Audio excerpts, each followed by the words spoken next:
Coup de gueule de Philippe David. Comme d'habitude, je vais remettre le clocher au milieu du village, un village connu comme une station balnéaire renommée de la côte atlantique, la Baule-Escoublac. Pourquoi la Baule-Escoublac? Parce que, après avoir revu le film La Baule-les-Pins, un quartier de la Baule-Escoublac, lors de la disparition de Nathalie Baye, film datant de 1990, on se dit, en voyant les vidéos publiées ce week-end prolongées sur les réseaux sociaux, que la station bourgeoise et bucolique a bien changé.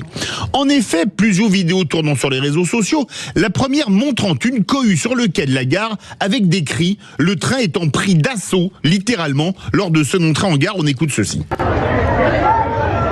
C'est terrible, voilà. Voilà les gars, c'est grave. Il n'y aura pas de place, voilà.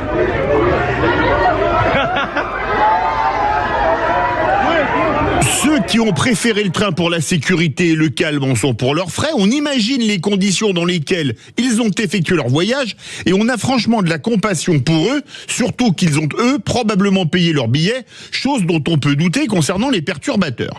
La seconde est filmée depuis le balcon d'un immeuble situé sur le front de mer. On écoute ceci.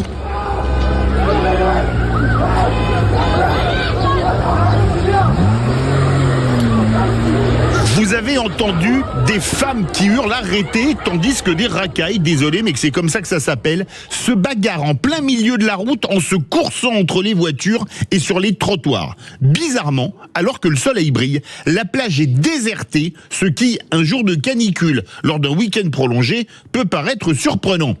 À moins que les comportements ultra-violents constatés sur la seconde vidéo aient poussé les baigneurs à préférer rebrousser chemin pour ne pas se faire importuner, voler son portable ou son porte-monnaie. J'espère simplement qu'on ne m'accusera pas de faire des amalgames en affirmant ceci, mais voler un portable ou un porte-monnaie me semble totalement dans les cordes des voyous qui se castagnent dans cette vidéo.